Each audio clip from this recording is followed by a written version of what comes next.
गोंडी प्रचारक तथा कोया पूनम प्रचारक यांना विनंती करतो की त्यांनी आपले मार्गदर्शन करावं। हॅलो हॅलो हॅलो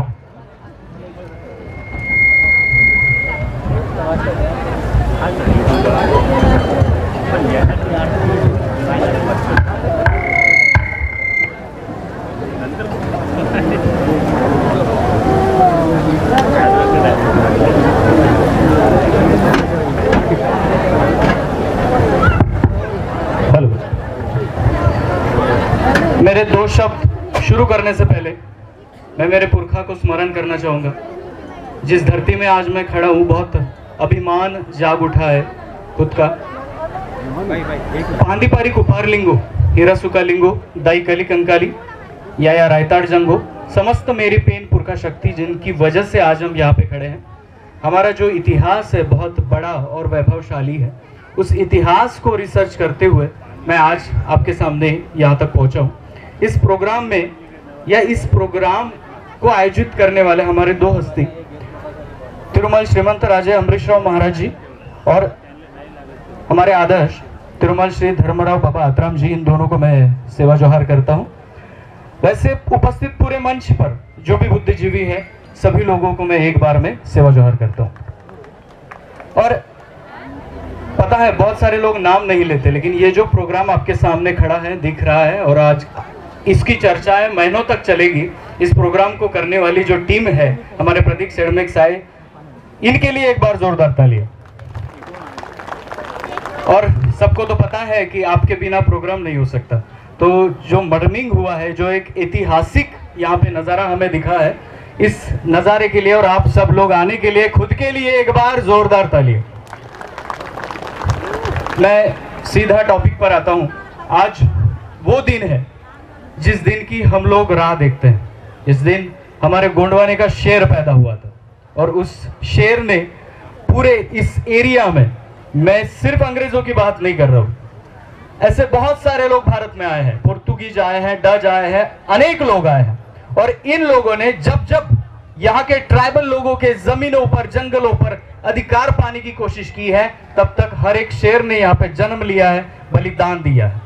और इसी शेर की मैं बात कर रहा हूँ। वीर बाबूराव फुलेसुर शेड़माके का इतिहास अगर बहुत सारे लोगों को पूछा जाए तो वो इतना ही बता सकेंगे कि चांदागढ़ का जो जेल है वहां पे ही उनका इतिहास गढ़ा हुआ है। लेकिन वो तो बलिदान भूमि है, लेकिन कर्म भूमि ये है, शौर्य भूमि ये है। और इस भूमि के सभी लोगों को पता है कि इतिहास क्या है और हमें करना क्या है। तो इस महापुरुष को मैं नमन करता हूँ, सेवा जोहार करता हूँ और मेरे वक्तव्य को मैं शुरू करता हूँ। एक तो मेरे ख्याल से मैं तो आयोजक मंडली को बताऊंगा कि जब आपका वक्त हो जाए तो मुझे इशारा कर दीजिएगा, मैं बंद कर दूंगा।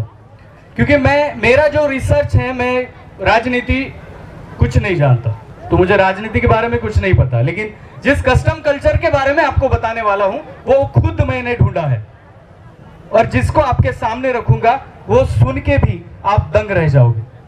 क्योंकि ये इतिहास इतना भी छोटा नहीं है कि लोग बोल दे कि ट्राइबल आदमी जो है वो नेचर की रक्षा करता है, नेचर की रक्षा करता है। ऐसा बोलने से यहाँ का इतिहास खत्म नहीं हो जाता। नेचर को बचाने का जो तंत्र है वो हजारों सालों से कैसे चलता आ रहा है, इस पे अध्ययन।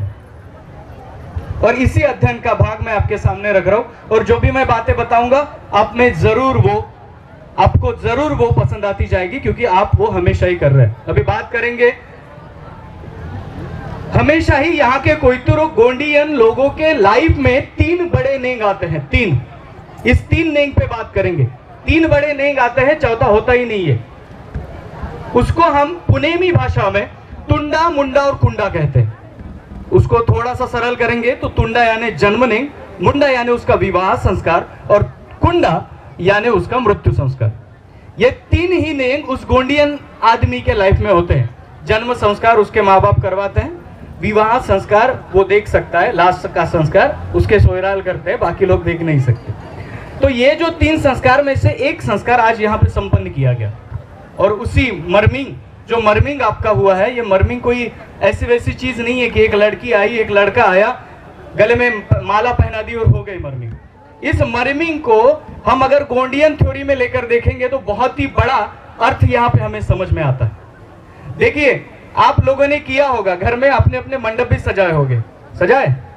उस मंडप में आपने जो मंडा लाया है वो आपका सबका मंडा अलग अलग अलग होता है, अलग गोत्रों का होता है। ये मैं नहीं कह रहा हूं, ये होता है। ये क्यों होता है?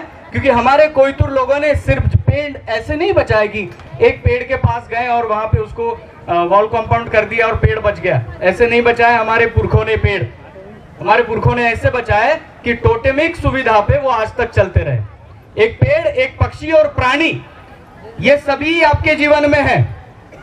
एक पेड़, एक पक्षी और प्राणी, ऐसा कोई गोंडियन आदमी नहीं है जो ये बता सके कि मेरे पास टोटेम नहीं है। सबके पास है, सबका एक अलग पेरसा पेन है, सबका एक अलग आंगा पेन है और सब अपने टोटेम को लेकर चलते हैं। कोई मोवई का पेड़ लेता है, कोई सालई का पेड़ लेता है, 6 सगाए तो महुआ का पेड़ लेता है और बहुत सारे, अगर 7 सगाए तो वो बेल लगाता है, बेल का मुंडा लगाता है। पेड़ों को आदर्श मानकर शादी करने वाले ये प्राचीन कोयतुरों की कल्चर है।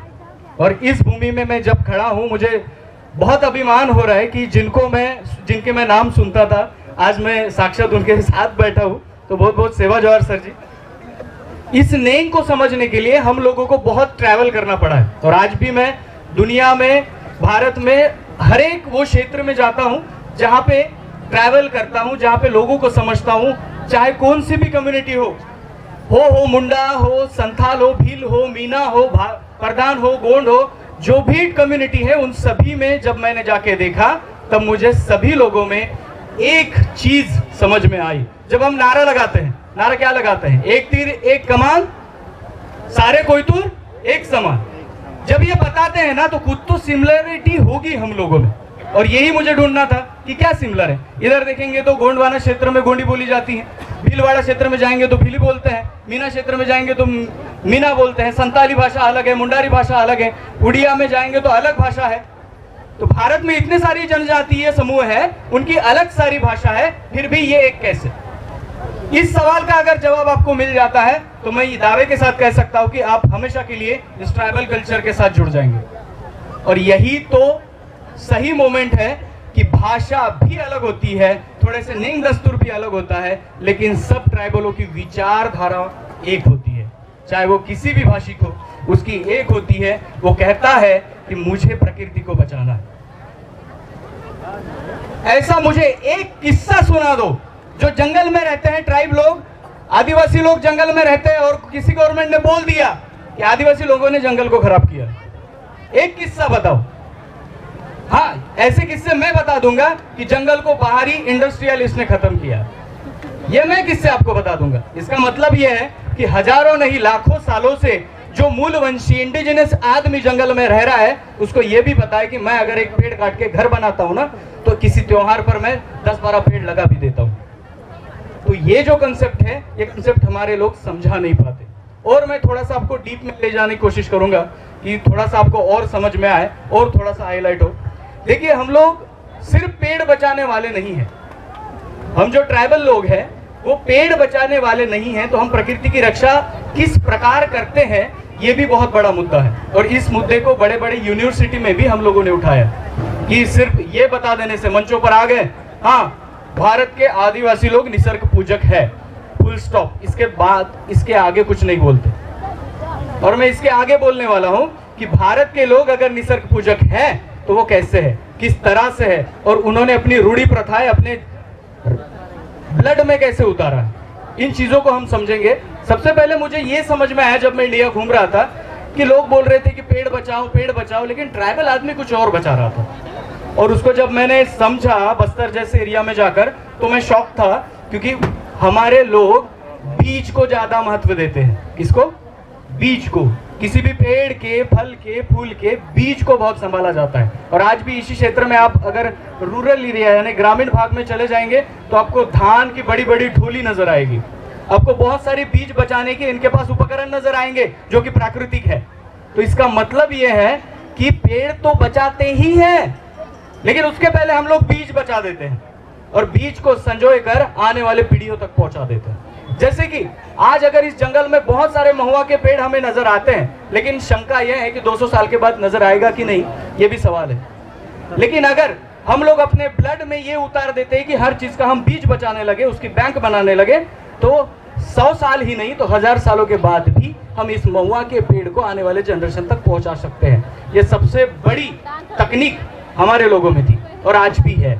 आज भी आप किसी भी गांव में जाइए, आपको उदाहरण देता हूं, किसी के आंगन में कोई बेल लगी है जिसको वाल बोलते हैं हम लोग, वाल की जब बेली सूखने लगती है ना, अभी सूखेगी कुछ दिनों में, तो सूखने लगती है वाल की बेली, तब उसकी सूखी हुई जो बीज होता है उसको हमारी माँ संजो के रखती है, किसी से मांगते नहीं है, अगली बरसात में उसको फिर से लगा देती है। ये सिस्टम बहुत ही गहरा है जिसको बीज बचाने का कंसेप्ट कहते हैं, और ये हमारे सभी लगभग सभी ट्राइबों में ये हमें नजर आता है। जिसकी बात करेंगे सभी ट्राइबरों में सिमिलरिटी क्या है, तो सिमिलरिटी ये है कि सभी ट्राइबल लोग ट्रायंगुलर फिलोसॉफी को मानते हैं।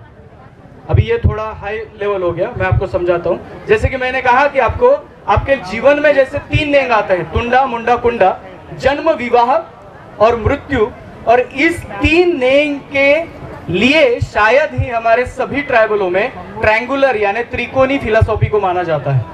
उसे ही कहा जाता है बचपन, जवानी और बुढ़ापा, उसे ही कहा जाता है, बहुत सारे नाम देकर कहा जाता है। और यही त्रिसूत्री कारण पेंक मेड़ी में बैठने वाले हमारे पोय राजा शंभू माधव ने आपको 3 ही मार्क दिए। ये जो 3 का कनेक्शन जा रहा है ना, ये बहुत ही बड़ा और गहरा है। इस कनेक्शन को अगर आप समझेंगे तो फिर आगे बहुत सारी आपको स्टडी के लिए जगह मिल जाएगी, स्टडी के लिए सब्जेक्ट मिल जाएगा। तो इसलिए ये जो आपका नेंग है बहुत डिटेलिंग है, इसको अगर मैं एक एक बार में लूँ तो मेरे ख्याल से बहुत वक्त चला जाएगा। मैं थोड़ा थोड़ा हाईलाइट करके आगे चलता हूँ ताकि आपको समझ में आए कि ये नेंग क्या होता है। अगर शादी की बात करेंगे, किसी समाज में मैंने सुना नहीं, लेकिन मैं गोंडियन समाज में सुनता हूँ कि जो शादी नहीं करता उसको मुंजा बोलते हैं। बोलते हैं कि नहीं? बोलते हैं कि नहीं? हंसने वाली बात नहीं है, शादी नहीं करता वो मुंजा बोलते हैं, और मुंजा को पेन कारण में नहीं लेते, मुंजा को पेन कारण में नहीं लेते। अगर वो मर भी जाता है तो उसको एक साइड में गाड़ेंगे, मेन स्मशान भूमि में भी नहीं गाड़ेंगे, उसको साइड में गाड़ेंगे और बोलेंगे कि उसको पेन में नहीं लेना है, पेन कारण नहीं करना है। ये कंसेप्ट हमने नहीं लगाया, हमारे पुरखों ने लगाया। लेकिन क्यों लगाया, इसके पीछे का रीजन पता होना चाहिए। जैसे कि एक बीज आता है, एक बीज का काम क्या है? पेड़ बनाना। उस पेड़ का काम क्या है कि मेरे जैसे अनेक बीज को उत्पन्न करना। पेड़ आज भी कर रहे हैं प्रकृति में कि एक बीज से आप एक आम का पेड़ लगा दो, मरका का पेड़ लगा दो, उसमें हजारों आम आ जाएंगे, हजारों आम में से कम 200 पेड़ तो बनेंगे। तो काम क्या है नेचर का कि हर वो जीव यहाँ पे जन्म लेता है, उस जीव का कर्तव्य वो है कि वो अपने जैसे निर्माण करके चला जाए। और इसलिए कोयतुर आदमी, गोंडियन आदमी अविवाहित रहने के लिए बहुत बड़ा तोप नहीं मानता। वो कहता है कि अगर तू डेरिंगबाज है तो आजा, शादी कर, यहाँ पे अपनी फैमिली बसा, अपने जैसे खुद निर्माण कर और फिर यहाँ से चला जा, तेरी हो गई काम, तेरा काम हो गया यहाँ से। और यही कोयतुर थ्योरी आज भी यहाँ पे लागू होती है। आज हम हंस देते हैं, कुछ चीज़ों पे हंस देते हैं, लेकिन वही चीज़ें समझने के लिए बहुत ही बढ़िया और बहुत ही विशाल व्यापकता से आपके सामने परोसी जाती है। मैं धन्यवाद देना चाहूँगा जिनके विचारों रास्तों पर मैं हमेशा ही चल रहा हूँ और आगे भी चलूँगा, तिरुमल मोतीराम कंगाली साहब, जिन्होंने मुंदशूल सर्री यानी शंभू का भेद उन्होंने खोला है। और इस शंभू कंसेप्ट को अगर आप समझेंगे तो बढ़िया रहेगा।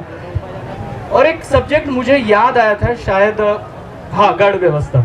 इस व्यवस्था के बारे में मैं थोड़ा सा बोलूँगा। जैसे कि हमारे साथ हैं तिरुमल राजा अमृत शाह जी महाराज, आज हमारे साथ है। और जब राजे और महाराज यह वर्ड आ जाता है तो हमारे सामने बड़े बड़े किले और बड़े बड़े गढ़ नजर आने लगते हैं। आज भी चांदागढ़ खड़ा है, हम सब लोग देखते हैं। तो गढ़ सिस्टम क्या होगा, क्या होता था, इस बारे में थोड़ा सा मैं हाईलाइट करूंगा आप सबको।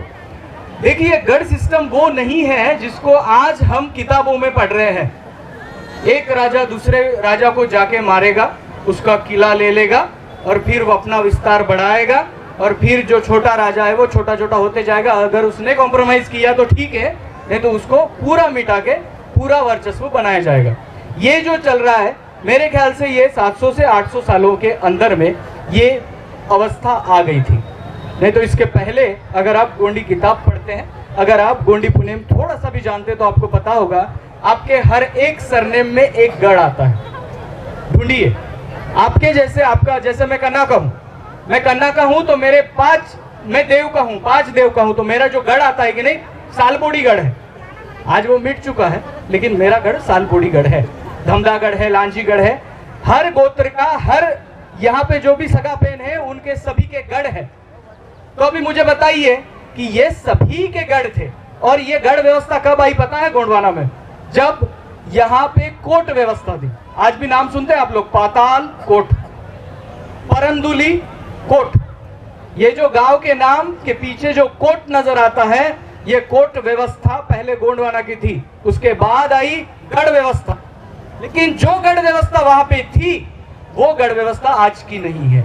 इस इकोनॉमिकल सिद्धांत को हम समझते हैं, जिसमें आपको थोड़ा सा समझ में आएगा।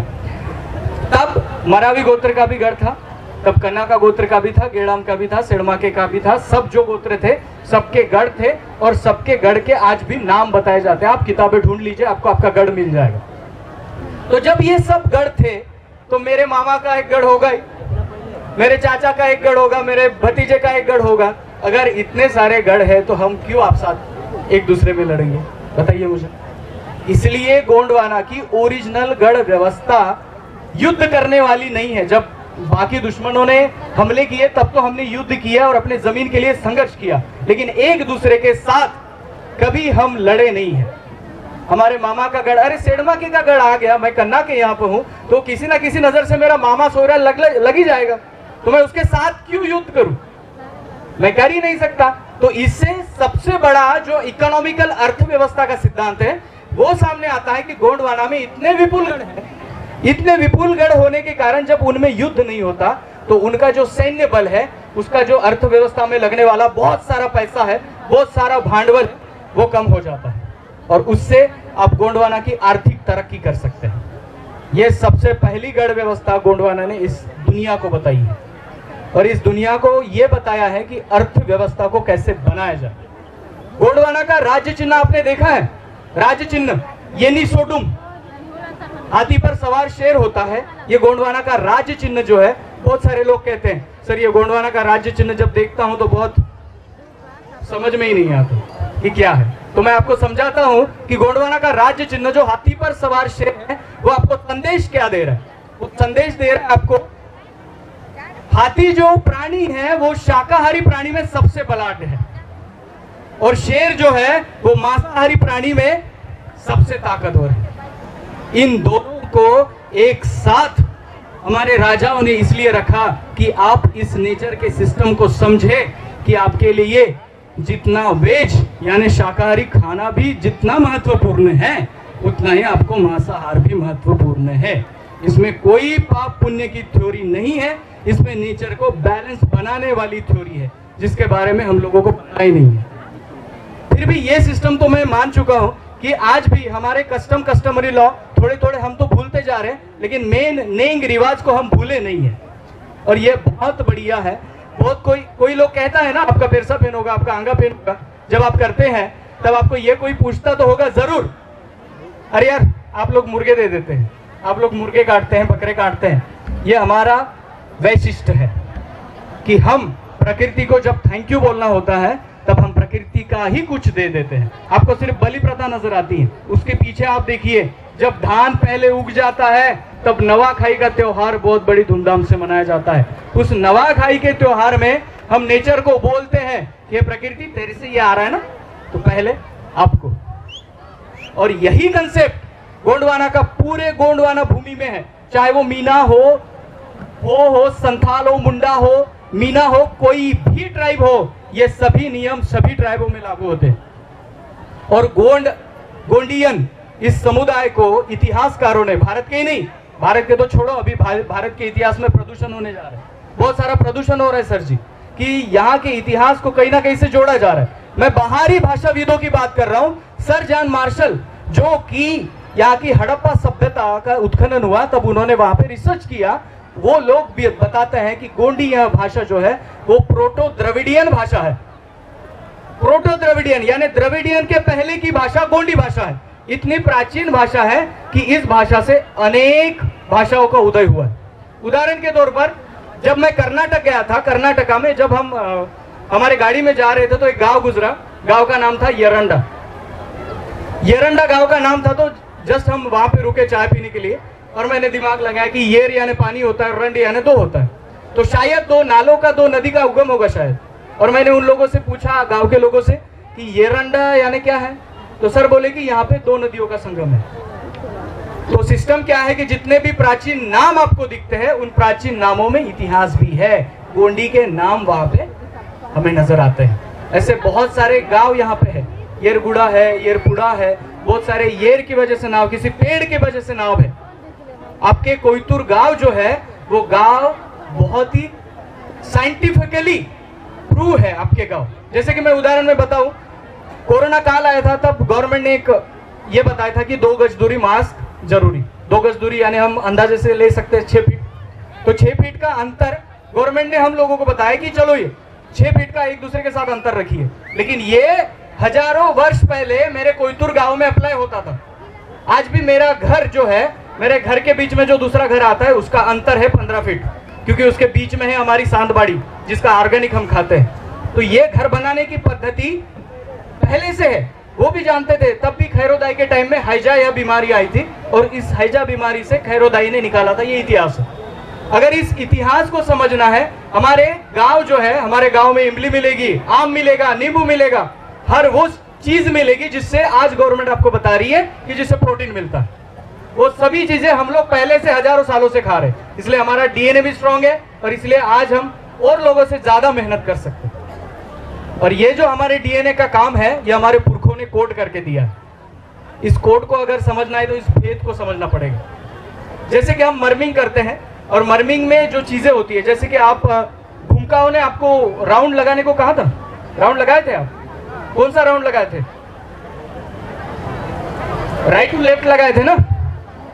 कोई भी गोंडियन आदमी, जैसे कि वहां पे एक बाजा आया था और बाजा के साथ में लोग नाच रहे थे, उन लोगों को किसी ने नहीं बताया। आप उनको जाके उनका वीडियो अभी जूम करके देखिए, वो राइट टू लेफ्ट नाचते हैं, राइट टू लेफ्ट ही नाचते हैं। यानी आप कोई भी जाइए, आप खेत में जाइए, बैल पकड़िए, बैल घूमेगा क्या लेफ्ट टू राइट? वो राइट टू लेफ्ट घूमेगा। हर चीज, आपके किसी पेड़ पे कोई लता बेली है, उसको निहारिए, उसको देखिए, वो राइट टू लेफ्ट चढ़ेगी। अरे ये सिस्टम क्या है राइट टू लेफ्ट? क्योंकि बाकी समाज तो लेफ्ट टू राइट दौड़ रहा है, और हमारे गोंडियनों में क्यों राइट टू लेफ्ट है? इसको अगर आप देखेंगे तो उनका एक अर्थ निकलेगा। हमारे पुरखाओं ने प्रकृति को बारीकी से देखा था और यही फर्क है बाकी लोगों में और यहाँ के ट्राइबलों में। उन्होंने देखा कि बेल चढ़ती है वैसे, पृथ्वी की जो प्रदक्षिणा है वो राइट टू लेफ्ट है। बहुत सारी चीजों का संकेत जो है प्राकृतिक दिशा राइट टू लेफ्ट है। तो इसी को अपनी दिशा मानकर हमारे लोगों ने यह रिवाज आपके साथ लगाया। आप भी गोंडी गाना लगाओ और लोग नाचेंगे तो कितना भी फ्लो में आ जाए वो राइट टू लेफ्ट ही घूमेंगे।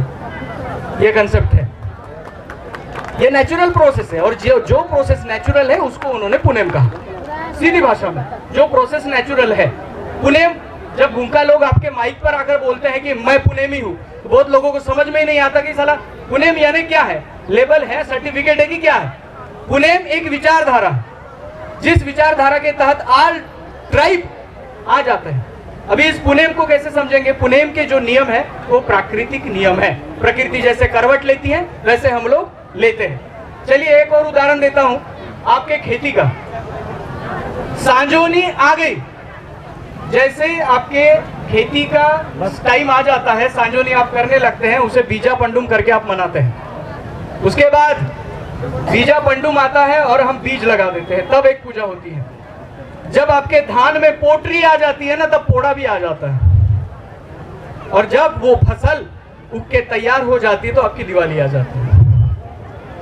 यानी मेरा कहने का मतलब यह है कि खेती को इतने पावरफुल तरीके से पूजने वाला ये जो गोंडियन समुदाय है, इसका इतिहास आज बहुत सारी किताबों में और गैजेटों में नहीं है। और इसलिए इस गोंडियन समाज के मेन विचारधारा को पकड़कर चलना पड़ेगा।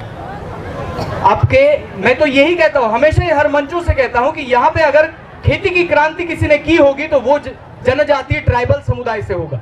क्योंकि आज भी ट्राइबल समुदाय में खेती को अगर निकाल दिया जाए बाहर तो उनके पंडुम खत्म हो जाते हैं। खेती को लेकर सब पंडुम पर्व चलते हैं और इसलिए खेती को ही अपनी दीवारी का जो मेन पेन मानकर उस फसल को पूजा जाता है। इस कल्चर में कहीं पे भी आपको अंधश्रद्धा नहीं मिलेगी। अगर मिलेगी तो मेरे सामने लाओ, मैं उसको खुला करके बताता हूं वो अंधश्रद्धा है कि श्रद्धा है। कचारगढ़ में, आपको कचारगढ़ पता है? कचारगढ़ एक हमारी ऐतिहासिक भूमि है। मैं उसके बारे में बताने वाला था, लेकिन एक इशारा आ गया आयोजक मंडली से कि आपको अभी खत्म करना है, तो थोड़ा सा आपको बता के चलता हूँ। कचारगढ़ गोंदिया जिले में आता है, जहाँ पे बहुत सारी हमारी माघ पूर्णिमा में उसमें जत्रा की जाती है। लेकिन बहुत सारे लोग जत्रा को तो जाते हैं, आप भी लोग जाते होंगे कचारगढ़ को। लेकिन जब कचारगढ़ में ये जत्रा होती है और जत्रा में जाते हैं तो बहुत सारे लोगों को ये पता नहीं कि वहां पे क्या हुआ था। वहां पे ये हुआ था कि वहां पे आपकी ये देव सिस्टम यानी सगा सिस्टम बनी थी। बहुत सारे लोगों को ये पता नहीं कि मैं 5 देवा हूं तो उसका नाम क्या है। उनको इतना ही पता है कि मैं 5 देवा हूं। वो सोयरिक बनाने जाते हैं तो वो भी यही बताते हैं मैं 5 ही देवा हूं। बाकी 6 वाला भी उसको भी पता नहीं मेरे सगाओं के नाम क्या है। पेन सिस्टम बहुत सारे युवकों को पता नहीं है कि ये देव चीज क्या है। अभी मेरा कन्ना के का देव के नाम बताता हूं आपको। आहाराउड, महाराउड, रेकाराउड, मेकाराउड और दोंदलेर राउड, ये मेरे 5 है। मेरा जो वंश है वो राउड वंश है। अब अगर 7 देव है तो आपके अलग नाम है, 6 देव है तो अलग नाम है, 4 देव है तो अलग नाम है। ये जो सप्तरंगी झुंडा आपको सामने नजर आ रहा है ना, ये सभी गोत्र का रंग है। 4 सगाओं का लाल है, मेरा पोपटी है, बाकी वो का हरा है, किसी का कुछ है। ये सभी प्रकृति के 7 रंग जो है वो किसी में यहाँ का ट्राइबल भेदभाव नहीं करता। अगर तुम किसी प्रकृति के एक रंग को बड़ा कर रहे हो और एक रंग को छोटा कर रहे हो तो ये प्रकृतिवाद नहीं है, ये फिर भेदभाववाद है। तो इसलिए हमारे इसमें सभी रंगों को महत्व दिया जाता है, जो कि वो सप्तरंगी झुंडा में आपको दिख रहा है। इसलिए प्रकृति का जो समानतावाद है, प्रकृति का जो इक्वलाइजेशन है, उस इक्वलाइजेशन को देखते हुए हमारे लोगों ने अपनी चीज बनाई और इसे गणराज्य गोंडवाना कहा, गणों का गोंडवाना कहा। और आज ये गणतंत्र और गणराज्य ये शब्द जो विकसित हुए हैं ये भी गोंडवाना गणराज्य से ही आए हैं, ये भी यही से आए हैं। क्योंकि जयपाल सिंह मुंडा ने विधानसभा में भी कहा था और बाकी आज भी यूएनओ यूनाइटेड नेशन ऑर्गेनाइजेशन भी चीख चीख कर कह रहा है, कोरोना काल में भी कहा था कि ट्राइबलों की कल्चर और सभ्यता को जब तक देश नहीं हासिल करेगा, नहीं समझेगा, इस देश का विकास नहीं हो सकता। और यही चीज जो है हमें समझनी पड़ेगी। तो ओके, तो यहीं पे विराम। लेकिन हमारे पास वक्त की भी कमी है, तो कभी आप अलाइव ब्रेथ नाम से यूट्यूब का चैनल सर्च करें। वहाँ पे बहुत सारे मुद्दों को मैंने बहुत विस्तारित तरीके से लिया है और मैंने जितना रिसर्च किया है वहाँ पे फुल डिटेल से बताया है। और अभी हमने 2 दिन पहले वीर बाबूराव फुलेश्वर शर्मा के जी पर एक गाना भी निकाला है स्टूडियो में रिकॉर्ड करके। आप वो गाना भी सुनिए और आपने मेरा पेशेंस से पूरा स्पीच सुना, इसके लिए बहुत बहुत सेवा जोहार। और हमारे इस आयोजक मंडली में से गावड़े सर, प्रदीप शर्मा सर, आप सभी को बहुत बहुत सेवा जोहार करता हूँ। और राजेश साहब फिर भी कभी मुलाकात करेंगे और ज़रूर मिलते रहेंगे। और मैं चाहूँगा कि अलाइव के लिए आप भी हमारे साथ आ जाइए और आप भी हमारे प्रोजेक्ट में आ जाइए, तो बहुत बढ़िया होगा। हम पूरी दुनिया का ट्राइब सिस्टम लोगों को बता देंगे। तो फिर मिलता हूँ अगली बार। जय सेवा, जय जोहार, जय आदिवासी, जय गोंडवाना, जय।